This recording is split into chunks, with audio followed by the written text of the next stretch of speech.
Welcome everybody back to the Crimson 15 podcast. I am your host, Crimson Sin. I'm in 15 PCA. And Native 454. This week is going to be a long one. Gamescom happened, so there's tons of game trailers.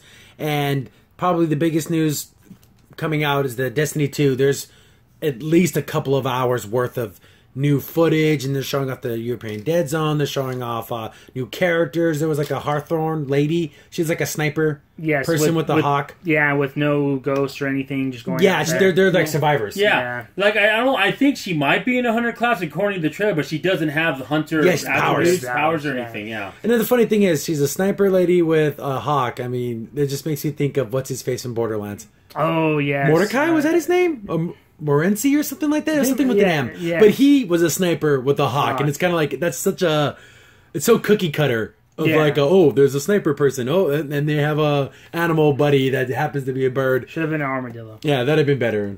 Turtle, something really stupid. That would have been against type, but yeah, that would have been interesting. But they're showing a bunch of different trailers showing off the new public events. I guess there's going to be heroic versions of public events. So, like, they showed one of them where there was, like, this big machine, and you had to blow up its vents. And if you blow up all the vents, it actually starts a second wave of enemies. They will give you better rewards and stuff like that. And I guess that, it kind of gives a little more flavor. Well, it's a lot better than the ships coming down and be like, you defeated the first wave, and then the ship comes back. And I guess they showed another one. Remember when you had, like, the extractors? Well, if you actually blow up the extractors, that starts a heroic version of that event. So there's different little things that can change up how you do things, and now you can actually see the public events from your inventory. So like, you can go to the planet before you go to orbit, and it actually shows you, in 5 minutes this thing's going to start. Okay, that's remember that little app I used to use? Yes. Now that's actually in the game. Yeah, so now we'll just incorporate it. It makes more sense. That way everyone knows. And then you have to go on a computer and go outside the game to find out because there was that one quest that you needed to... what was it? That special quest that you had to do to get that the Rasputin thing? Yeah, the war mines. You had to get the war mines. Remember waiting on Earth for hours for that stupid thing to come up? Oh, that was ridiculous. So, again, Bungie, I think they're learning from some of their mistakes in the past. But when I see it, it just really feels like Destiny 1.5 to me. It just does. I don't know. No, the only thing that bothered me in the whole trailer was like when the characters are talking to you, you're not saying nothing. Your character is silent. Exactly, and it didn't even look like the character was moving. The guy even cared. He was like pointing a gun at the guy, and the guy's like, thanks for coming. There's a video with the sniper guy like up in a tower, and he's talking to you as a guardian, and you almost, since you can't see your face, you're wearing your mask, it looks like you don't give a crap. Yeah. The thing that's interesting to me is if you think about the first game, your character didn't talk that much either, but there was not many cinematic scenes. But this one looks like there's going to be a lot more. It's going to be a lot more noticeable that you're not talking. It's going to look really awkward. And the dumb argument is because you're supposed to self-project onto your character, like, this is you. Yes. But I would say things. Exactly. You can't always be like, I would have said something different. Come on, Bungie, step it up. Well, like I said, you could do different voice scenarios. Yeah. That's what I was going to say, too. Yeah. Yeah, where you can pick one that's the stoic one. You could pick one that's more cocky, one that's more arrogant or something. They can say the same exact lines even, but just have they read them different. Tone. In a different way. Because like a line from Cade said by Zavala would be totally different. Just because of the way his voice is and the way his cadence is. Yeah, he inflections it, yeah. So it just seems so weird that they're focusing so much on story now, and they literally took away your character's voice. You can't say anything. Yeah. Or it just makes him seem apathetic to everything. Here I am, doing the mission. Okay, go kill people. Just, I don't know. Or even do the cheap BioWare thing where it's like little things that your character never says, but then at least you said something. Yeah, like there's like a word bubble thing. Yeah, I don't know. It just seems to me that they did one step forward with showing more story than to take a step back and taking away your character's voice.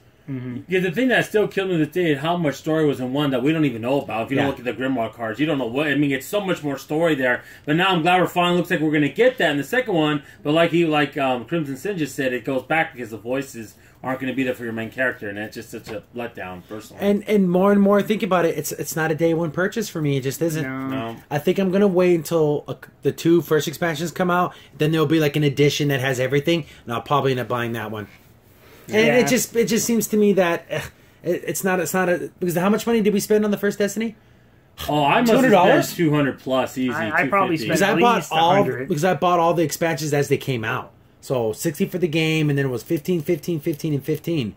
Yikes! Yeah. And then we played how many hours on there? thousands? Between all of us? I'd say if you combine all our hours, it's close to 8,000 hours. Yeah, so there were no slouches when we talk about Destiny. We played the hell out of Destiny. It's just I don't know. It's one of those things where it'll give it some time to build up and maybe work all the kinks out for the first couple months, and then I don't want to be a beta tester. I don't want to. I know it sounds flippant. Yeah, like you're a paid beta tester sometimes, but you're paying them. Yeah, that's the thing. It's like no, thank you. I'll wait until this time. Until everything's smoothed out. Yeah, there's so much Destiny 2 content videos out right now. We haven't even watched them all. We just watched a couple of them because there's literally hours of stuff because the game's coming out soon. So they're just flooding YouTube with tons of videos. Aren't you excited about all those new emotes you can do? Yeah, I know. They kind of push me out of the story when you're doing like kind of the serious mission. Then your guy's doing the finger guns and he's doing a little robot dance. It's like, it's so weird and silly. I know. I'd rather have my character say something and take like half of those things out. Yeah, I know, but people love those things. I know. Because that's more like that's more of a computer thing, like put the emo in your character type of thing. Yeah. You do computer games. And I'm gonna bring up something that's not necessarily important, but it just personally irritates me because when Bungie does a lot of, they'll say one thing and then it irritates everyone and then it goes away and then they bring it up again. The 60 frames per second on consoles, they originally said it was impossible, couldn't do it. Everyone's like, that's BS, whatever, who cares? We're moved on. Then they bring it up again. No one's talking 60 frames per second, but they bring it up. Oh, we could do it on consoles, but it would affect, the number of characters on the screen. It would affect textures and stuff like that. But didn't you say it was impossible? Why would you say it was impossible? Then all of a sudden saying, oh, it is possible, but with caveats. Bungie, just shut up. Just don't bring it up anymore. It's the same BS of when they said we can't have more vault space because of the Xbox 360 and PS3.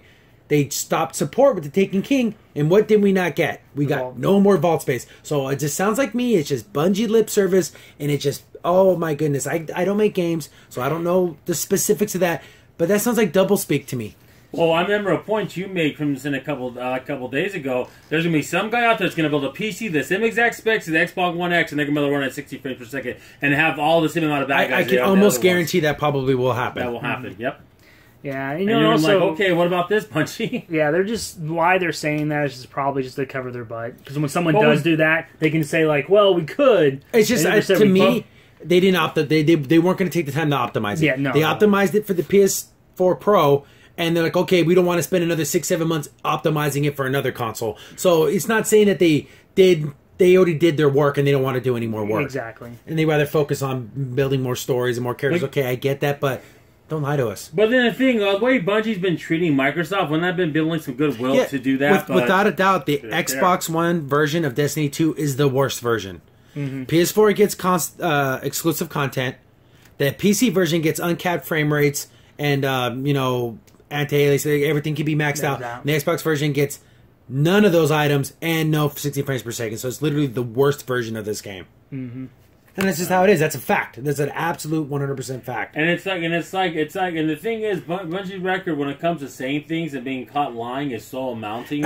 It's like then you can't trust them. So how can I trust them in 60 frames per second story when they lied about the gun upgrade, saying it's gonna be so much more stronger? Like when I think it was a shotgun, but it was like minimal, it was like 0.1. Yeah, there was that whole mess where they're like, oh, we're gonna add this to auto rifles, and then people did the math, and it's like, you'd have to get all headshots on a 60-round clip for it to actually do one more extra damage. And so basically it's infinitesimal. It was nothing. Yeah. And it just, oh my goodness. It's going to be the Bungie salty hour, but my goodness, it just irritates me so much that it just, they're so in contact with the fans, they end up saying the wrong things a lot. Exactly. And I don't necessarily, but I guess it kind of is their fault. But we know too much. That's one of the terrible thing about the internet now. Yeah. We know everything about everything. A company can't usually hide behind anything anymore, especially when they're being really open about things and like showing the actual stats. Yeah. You can't really say, "Oh, it's going to change dramatically," and it's up by a point, by a decimal. I don't know. It's not a day one for me. I'll probably get it down the line, but I'm thinking maybe even next year I might get it. I don't think I'm even going to get it this year. I really don't. Oh, but there's so many other things happening this year. Oh, yeah. Doesn't really. There's so many other cool games coming out. Oh, in September, definitely. You know, Dragon Ball Z Fighters, which we'll be talking about, Marvel vs. Capcom Infinite. There's more games I think I will have more fun with. Yeah, and the sad thing is the Dragon Ball Z thing is just a demo. And I don't have to worry about getting a gimped version on the Xbox. I just get the actual good version. Yeah, the real version. We get the same version as everyone else. But moving on, Crimson Saint here. You just watched a clip from our weekly podcast show. Be sure to check out the full podcast available here on this channel. Also, if you like the content and you want to see more of it, be sure to hit the like button and also go ahead and subscribe. Thanks for watching. Stay tuned for more.